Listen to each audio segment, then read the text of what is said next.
ورجعنا مشاهدينا ومع فقرتنا اللي هنتكلم فيها عن عالم الموضة وأشهر التصميمات أو الترند في خريف وشتاء السنة دي، وإيه الجديد وإيه اللي احنا نقدر نركز عليه من ألوان في الفترة الجاية. والفقرة دي المحببة دائما للسيدات وللآنسات علشان نعرف ايه الجديد. بيسعدنا النهارده يكون معانا دكتورة إيمان الميهي، مصممة الأزياء. أهلا بيكي معانا. اهلا بيكي. منورانا. ميرسي، تسلمي. قولي لي دخلتي المجال ازاي؟ بصي، انا دكتوره مبدئيا في فنون تطبيقيه قسم فاشن. جميل. كنت يعني بدأتي من حابه الباب الأكاديمي من البداية. قبل ما ابدا الاكاديمي كنت واخداه هوايه طبعا. في مم. البدايه وانا بقى من وانا صغيره بقى في ثانوي وبتاع، وارسم عشان ديزاينز كده دخلتي واعمل، الكلية دي وداخله فنون تطبيقيه قسم فاشن. منشنة يعني. ما كانتش لسه اتعرفت، محدش كان عارفها، انا رابع دفعه تتخرج من الكليه. فدخلت عايزه ادخل، فعشان قعدت ادور طب ادخله فين، طب اجيبه منين، الكلام ده كله، لغايه اما دخلت في لقيت فنون تطبيقيه ولقيت قسم فاشن فيها، وما كانش لسه اتخرج منه حد. دخلته. حلو قوي قوي لما تبقي بتدرسي حاجه وانت حباها مع اللي انت عايزاه. انت حابه ترسمي وحابه تعملي، وفي نفس الوقت هي دي دراستك، وهو في نفس الوقت بتطلع لك بقى البرودكت اللي انت عايزاه. قولي لي، الشغل في مجال الازياء صعب؟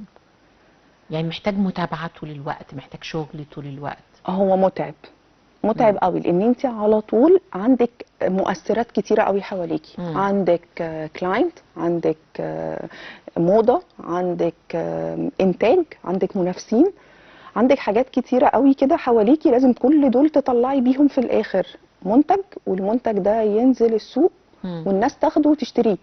فانت بتتعاملي مع ذوق الناس، بتتعاملي مع مراحلهم وعشان توصلي للفنش، وتوصلي للجوده، وتوصلي للماتيريال، وتشوفي الموضه، وتشوفي الكلام ده كله وتنزليه، سواء للكبار او للاطفال. انت في الاطفال كمان عندك بتبقى المشكله ان انت بتخاطبي جزئين، بتخاطبي عقل الطفل وعقل الام او الاب اللي بيشتري، فانت لازم تحققي لهم الاثنين في الديزاينز بتاعتهم. او الشغل في حاجه الاطفال سهل. هو ممتع. بصي، مجال الفاشن كله على بعضه ممتع. انت بتعملي حاجه انت بتحبيها، انت بتحبيها، انت بتشتغلي حاجه بتحبيها. فلما تيجي تطلعي منتج بيطلع بتحبيه. يعني مثلا عندك ده كده كولكشن جديد كنا عاملينه، انت بتخاطبي طفل في دماغ الطفل، فعايزه تعملي له حاجه جديده. هتعملي له ايه؟ عملنا فكره وحاجه هو ما يرفضهاش كمان. عملنا فكره مختلفه شويه، ان انت تعملي لهم شويه ديزاينز جديده بماتيريال مختلفه، انه لما يحط ايده عليها لونها يغير. فهم واخدينها يعني الالوان دي بتغير؟ هم واخدينها ان هم كلعبه. هم الولاد يقعد يتفرج بقى يشوف يقعد يعني هو البينك يحط ايده يبقى بيربل، يشيل الحراره تبقى، يعني ده مثلا الاصفر اول ما يسقع الجو شويه يبقى لونه اورنج، اول ما يحط ايده يبقى لونه اصفر. الماتيريال دي ما تاثرش على الجلد ولا اي حاجه؟ لا خالص، يعني ما تعمل لهمش اي مشكله ولا اي حاجه. ماتيريال كلها، هي دي فكره جديده كنا احنا اللي عاملينها، بس ان احنا نعملها بالمنظر ده. شويه بس مش التكلفه الجامده قوي، يعني في الاخر بنطلع كل الالوان دي بتتغير. يعني الاصفر ده بصي كان من شويه لونه اورنج بقى اصفر، الاخضر ده لونه هيبقى اصفر مع تغيير الجو، او لو حط ايده عليها هنشوفها في صور تانية ان هم حاطين بتتغير بالحراره. يعني بتتغير بالحراره. بصي يعني هم حتى وهم بيتصوروا هم قاعدين يلعبوا ايوه بيها. مش ماسكين نفسهم. انا عايزه اقول لك حتى العمال وهم شغالين هم بيلعبوا بيها. ايوه، ما حاجه غريبه بالنسبه لهم. احنا كان اخرنا الالوان الفسفوريه بس، اللي هي بتنور مع الاضاءه. ايوه يعني. لا، دي ان انت بقى تغيريها لما ان هو بالتاتش يغير. فدي شكلها حلو فعلا. طيب قولي لي، اول ما نزلتي السوق كان امتى؟ نزلت السوق بدايتي خالص.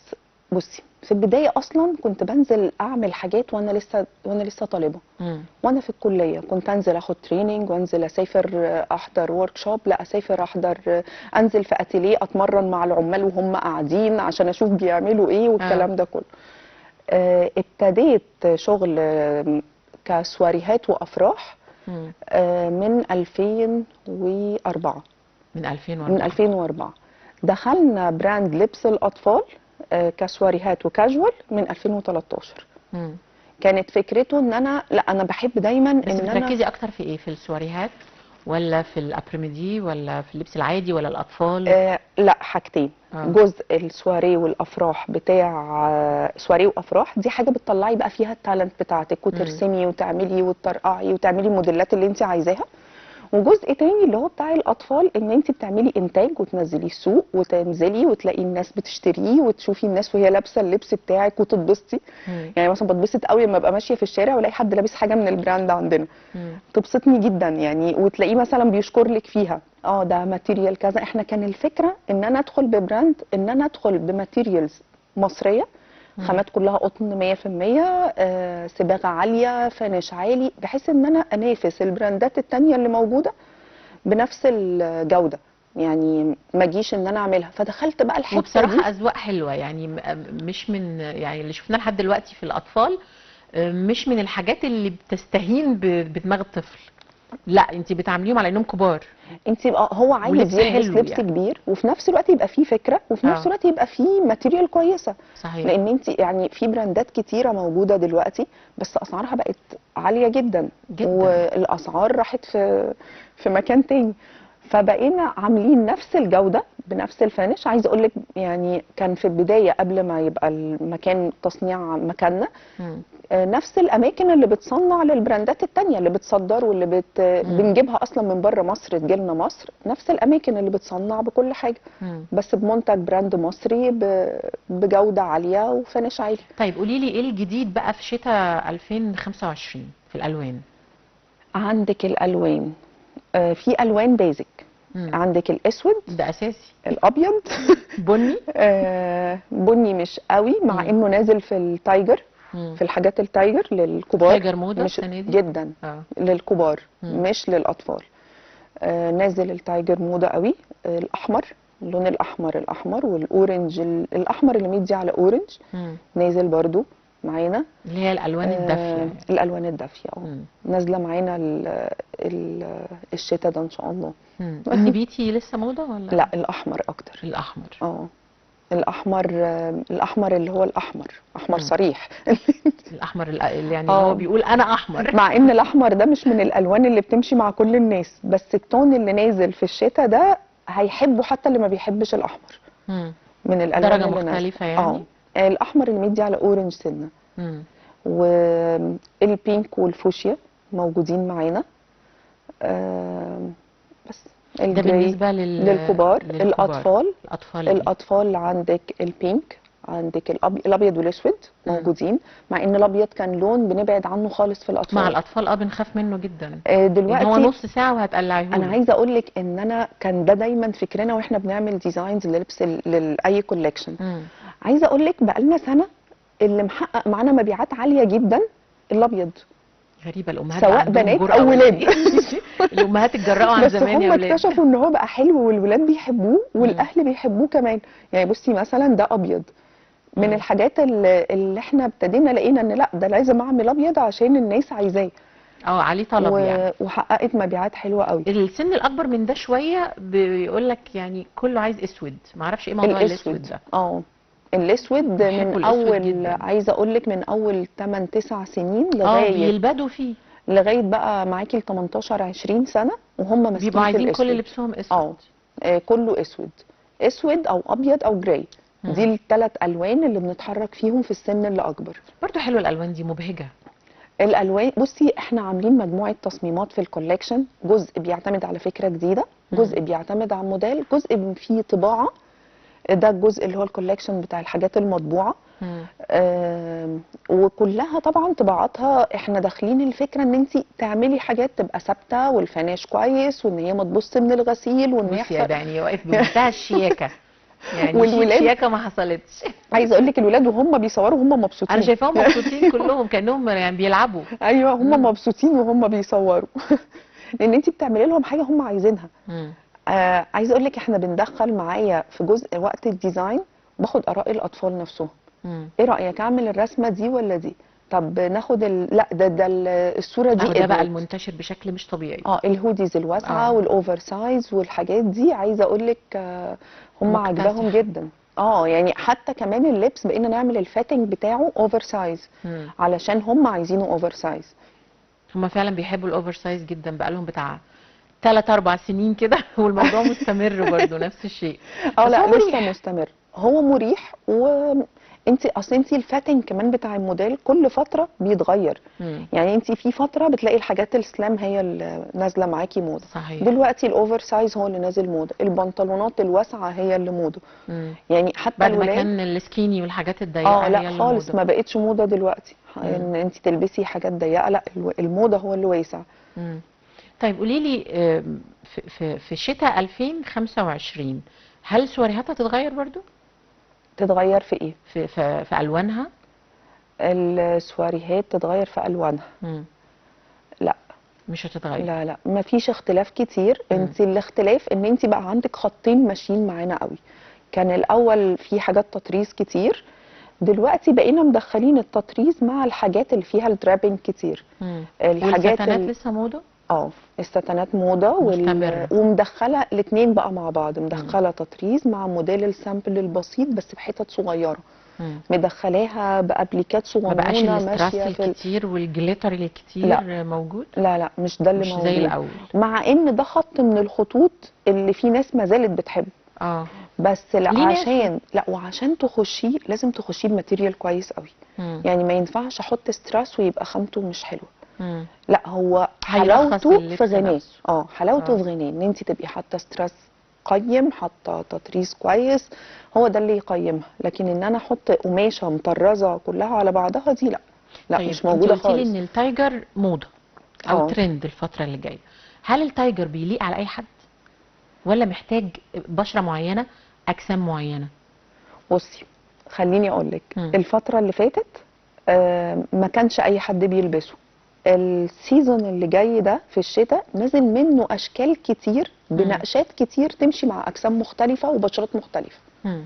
مع ان في ناس كتير ما كانش بيليق عليها التايجر، بس لا وفي ناس نازل. بتتجنبه لانه بيبقوا محتارين يلبسوا عليه ايه، وخاصه كمان لو لانه محجبه. بيأيدك قوي في القطعه الثانيه اللي انا هتلبسيها. عايزه اقول لك وخاصه لو محجبه، ان انت محجبه بتلاقي لان كده 3 الاشارب. قطع. هتلاقي بقى تحطي اشاره، طب احطه غامق، لا طب احطه فاتح، بيبقى طب محير. احطه لون مطرقع لوحده يمشي معاهم، لا مش هيبقى حلو. مم. فمع الحجاب بيبقى مؤيد في بعض حاجات، مع ان هو بيدي شياكه في اللبس. مم.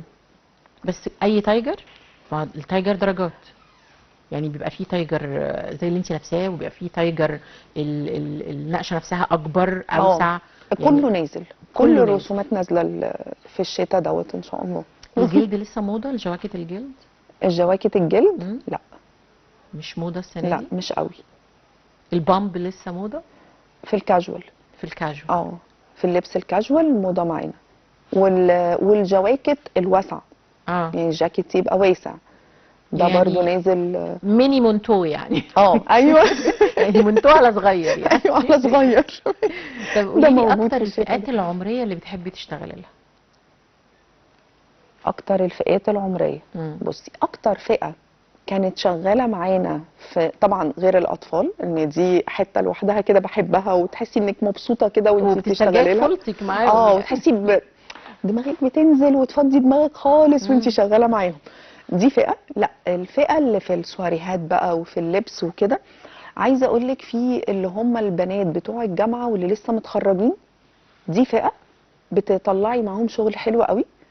وفي فئه تانية اللي هي الستات اما بتبقى من 35 ل 50. عايزه اقول لك الفتره دي بتبتدي ترجع تاني، لا انا عايزه اهتم انا بنفسي عايزه وعايزه اظهر. اشوف لبسي وعايزه اظبط حاجتي. الصحوه. لا انا عايزه ارجع لنفسي تاني. انا كنت فين السنين انا اللي ازاي فاتت سبت دي يا نفسي جماعه؟ ال10 سنين دول وقعوا مني. فالفترتين دول، الفتره بتاعت البنات في الجامعه والاول ما يتخرجوا، دي فتره بيهتموا قوي باللبس. والفتره بتاعت من اول قولي مثلا الثلاثينات لغايه ال50، الفتره دي بيبتدوا دول يرجعوا. بيتقبلوا اي افكار دلوقتي يعني مش بيتعبوكي؟ لا دلوقتي عايزه اقول لك، كانت الاول هم حاسين ان خلاص والوقت فات ومش عارف وده ما يليقليش وده مش بتاعي لا ومش بتاع سني. دلوقتي لا، بقى اللبس اللي بيتلبس هنا بيتلبس هنا، وبالعكس بقوا يهتموا بالحاجات اكتر. بقوا يهتموا بالماتيريالز اكتر. مع ان كان الاول يقول لك ايه، لا طب اجيب للاطفال ومش لازم احنا، طب نجيب مش عارف ايه ومش مشكله. لا الفتره دي بقوا مهتمين قوي باللبس وبقوا يهتموا قوي بالموضه. طب كلميني عن اهميه الماتيريال او الاقمشه بالبلدي كده، بتعملي ايه عشان تختاري افضل حاجه؟ بصي، الأقمشة عندك من أول الرخيص خالص اللي مش حلو، اللي يطلع لك الحاجة شكلها وحش، مم. وعندك الحاجات اللي بتبقى عندنا خامات في مصر حلوة قوي مم. قوي يعني. خامات كلها تصنيع كويس، صباغة كويسة، جودة بتاعتها حلوة جدا. مم. فلما بتيجي تشتغلي فيها في التصنيع بتطلع لك منتج شكله حلو. وده متوقف على اختيارك انت، لان انت عندك كل الدرجات كل الحاجات معروضه فانت اللي موجودة، بتختاري. عندك الشعبي موجود، اه، وعندك الخامة الكويسة والمتوسط موجودة. موجود عايزة والهاي تعملي ليفل المنتج موجود. الكويس هتعمليه، مم. بس محتاج انك تظبطي الخامة مع الديزاين مع الفينش، هي كلها كده حاجة على بعضها موصلة ببعض. ما ينفعش اقول ان انا عاملة ديزاين حلو واستخدم له خامة وحشة. منظومه متكامله يعني. منظومة متكاملة، ما مم. ينفعش ان انا اعمل بخامة كويسة واعمل ديزاين مش حلو. مم. هما دول كلهم لازم يوصلوا معايا على بعض في الاخر. صحيح. انا بشكرك جدا على وجودك معانا، شرفتينا ونورتينا، ونتمنى لك التوفيق يا رب وتكوني من اشهر الديزاينرز في مصر. ميرسي، تسلمي. شكرا. ميرسي. انا بشكركم ايضا مشاهدينا على حسن المتابعه لمده ساعتين كاملين، كنا مع بعض على الهواء مباشره مع مجموعه من فقراتنا اللي بنتمنى انها تكون نالت على اعجاب حضراتكم. بنوعدكم بكره ان شاء الله هنكون معاكم قبل دلوقتي بساعتين مع فريق عمل جديد وفقرات اجدد، ودايما نهاركم سعيد.